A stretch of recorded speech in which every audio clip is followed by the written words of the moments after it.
আসলে কোনো কাজই কিন্তু ছোট নয়। যে যার কাজ বেছে নেয় তার জীবিকা নির্ভর করার জন্য তার মতন করে। আজকে আমার গ্যাসটা ডেলিভারি দিয়ে গেল, গ্যাসটা বুক করা ছিল সেটাই দিতে এসেছিলো।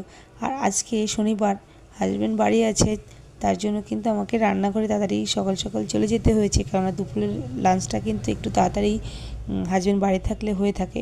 তার জন্য কিন্তু বাজার থেকে বাজারও চলে এসছে। আর শনিবার বলে আজকে আমাদের বাড়িতে টোটালি নিরামিষ রান্না হবে, তার জন্য কিন্তু আমি সবজি কেটেও নিয়েছি। আর আমি কিন্তু লোহার কড়াইতে রান্না করতে ভীষণই ভালোবাসি, তার জন্য আমি সবসময় লোহার কড়াইটাই ইউজ করে থাকি। আসলে এখন লোহার কড়াইয়ের রান্নাটা দেখাই যায় না। যে মানে আমরা যখন ছোট ছিলাম তখন দেখেছি লোহার কড়াইতে রান্না করা চল ছিল, এখন এটা দেখাই যায় না, তবে আমি কিন্তু করে থাকি। আজকে কিন্তু আমি রান্না এখানে কমপ্লিট করে নিয়েছি।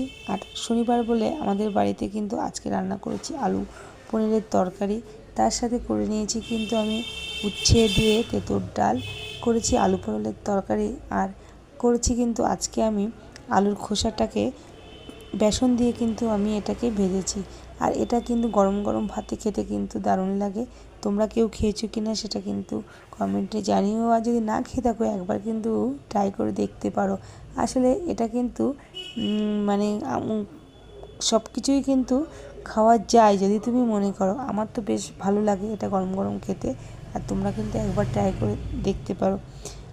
হাজব্যান্ডকে খেতে দিয়ে দিচ্ছি, কারণ আজকে যেহেতু বাড়ি আছে সেই জন্য আজকে দুপুরে লাঞ্চটা একসাথেই করব, তার জন্য হাজব্যান্ডকে দিয়ে দিলাম। আর তোমরা সবাই ভালো থেকো, আবার কথা হবে তোমাদের সাথে নেক্সট ভিডিওতে।